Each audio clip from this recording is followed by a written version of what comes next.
This is a clip from an earlier live stream. I know you're going to like it, so the link to the full video is down below. Check it out. I'll see you over there. Look, this is what Candace was doing before Charlie Kirk died. Pure just gibberish conspiracy nonsense. This is not someone who is an investigative reporter. This is not someone to be taken seriously. This is someone who actively deceives her audience. She knowingly will lie to her audience to push her agenda. So that's where it's important to just bring that back. Just be like, do not take this person seriously. We need to laugh at her. And we need to, I think her fans need to be ashamed to openly say that they're fans of her. So you agree with me that Candace Owens is an IQ test at this point? She's always been an IQ test. I think it's amazing.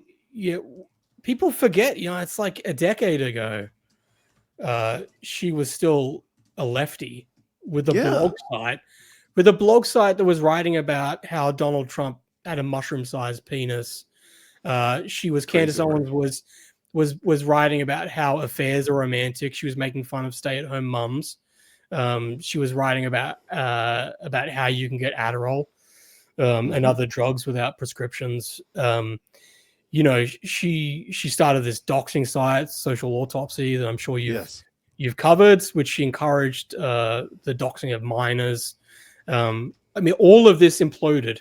She imploded on the left. She tried to make it on the left. And the Social Autopsy thing really blew up in her face. It's amazing. You can go back and see the Young Turks, Anna Kasparian and Cenk, covering Social Autopsy and saying how bad an idea this is. And they quote Candace Owens before Candace Owens is famous. Right. They're quoting her now, and Anna Kasparian's on the same side as her now. So this is where it's a pattern with her, and I think that's why people are now like, oh, she's nuts. She's a conspiracy theorist, kook. And they forget she's always been a left-wing blogger. She's always been someone who's interested in celebrity gossip, conspiracy slop. She's never been an investigative reporter. She's never been someone to be taken seriously. And she's always jumped on these bandwagons. She only became a conservative after it was safe to become a conservative. I did a podcast with Tree of Logic. And it was the same thing with Tree of Logic. She was pointing to all these other people who were black people that were already on the Trump bandwagon when it wasn't safe to do that. And they were like, Candace stole all the talking points that were already out there. You can track her career to see that there's a pattern here. Absolutely. I think she became a conservative when she realized that there was a vacuum of a black female conservative voice, and she jumped into that space. Hence why, she attacked Kim Klacik, and she's very vitriolic toward black females in the conservative space because she wants to be the black female conservative. But I believe that she's always been cosplaying as a conservative. She's super confident, and that confidence level comes across very strong, very, again, confident. And she's been able to play that for the better part of a decade, but she's always been a leftist. She's just cosplaying as a conservative. Yeah, Tree of Logic, she was saying that if Candace was white, if she was like Tommy Lauren, no one would be taking her seriously. They would be coming after her. Yep. And it's the fact that the right-wing movement in America, they just don't have prominent black females. Correct. For whatever reason. And so the idea, that they don't want, I get accused of racism. It's like, oh, you're going after a black female. It's just, it's so dumb. But I think people are genuinely afraid of that, but I think they're also, they feel like, oh, if we take down Candace, who do we have left to then point to say, look, here's like a strong black female voice. I don't know who they seem to have a shortage. So I think that's a big reason why people don't go after her as well. I think one of the takeaways that's going to come from this, when all the smoke clears and all the dust settles is the right, the political right needs to stop doing exactly what the political left does. Identity politics should not be one of our staples. We shouldn't run and say, well, we need somebody to fill this space because they check a box. Because that's what we're pointing a finger at the left for doing. We can't do that ourselves. Now, sure, there might be somebody who bubbles to the top because they do have a particular phenotype or they do look a certain way. Sure, but it shouldn't be our driving point, because we made a lot of mistakes by allowing Candace to run around unfettered and unchecked. And now look what we got. So hopefully the learning from this will be, we can't do exactly what the left is doing and then be mad at the left. I mean, for crying out loud, then we need to bring DIE back. Yeah. And be like, fine, because, I mean, Candace is a DIE. I mean, she definitely was a DIE hire. Yeah. No, that's where, I encourage people to on my YouTube, it's got the podcast, my interview with Tree of Logic. Yep. And I think Tree of Logic is absolutely right, where she says, because Tree of Logic was getting doxxed on that social autopsy site. So her docs was there. And she reached out to Candace, and Tree of Logic was a cop. So she had people that she put away that had vowed that they were gonna kill her. So the stakes were very, very high, and she asked Candace to remove her docs, and Candace would not do it. And this was after Candace had come out as a conservative. And Tree of Logic was trying to sound the alarm. She's like, this is who this person is. They've got this doxing side. They will not take down my docs. I'm a cop. She was trying to sound the alarm and warn everyone. And this is before Candace was on PragerU. This was before Daily Wire.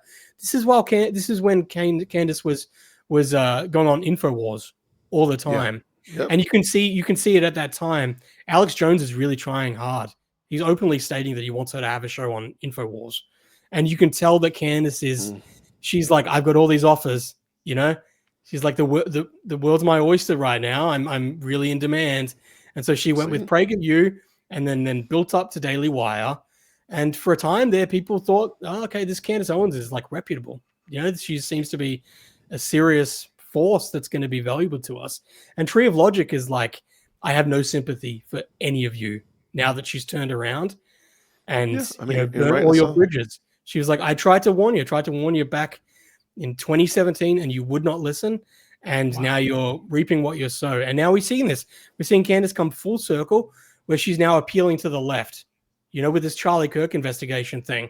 She's like, the left and the right need to come together. We need to fight the elite. Elite, Yeah, it's all this thing. She's now managing to tie up the Macron, the Charlie Kirk stuff, all of it that is crazy. To say, I'm Russell Crowe in Gladiator. She said that. I'm Russell Crowe in Gladiator, and I'm bringing down everyone. I'm causing a revolution, That's some crazy work, man. All right. Let me ask you this last question. And what do you think is going to happen with the Macron case? It's hard to tell. I've seen people say that it's a slam dunk for Macron. I don't think you can know with this stuff. I really don't. Right. But I think they've got a damn good case. I mean, you read the lawsuit. I think they got a damn good case. I really do think after they launched that lawsuit, I think you started to see Candace really pushing that she believed this. Right. She really started to do that, like doubling down, and like talk about doubling down. I'm talking about like back in June or something. Yeah. Now it's like she's like 1,000 millionth time double down. Double down. I can't help but feel like everything that she's doing now is somehow informed by this criminal case, and there's a strategy there. No, I think you might be right on the money. And in my opinion, I think that the Macron case is solid. Given now again, you never know what's going to happen because they want a jury trial. I think they're going to drag this out, and Candace is going to ask. Personally, I think Candace is going to ask for it to be dismissed or wave the white flag, and somehow or another claim victory. Even in her defeat, she's going to claim victory because she's going to say, hey, I took the L so I can, for the sake of my children or for the sake of my husband, something like that. That's what's going to happen. But I do think the Macrons have a good case. In my opinion, I've had lawyers look at it. I've had lawyers on the show, and we've talked about it. I do think that you mentioned something not a moment ago, but earlier, that she might be doubling down and really make it sound like she really believes this. I do think that's probably the only stitch of possibility is the fact that she's coming across like, I truly believe that down is up and up is down, that right is left and left is right. Like I do believe this, crazy, but I believe it. I think that's what she's really trying to push. I know you liked that episode. This is actually a clip from a larger live stream. The link is down in the description, so you can go check it out. I hope you enjoyed it, and I'll see you down there. Grace and peace.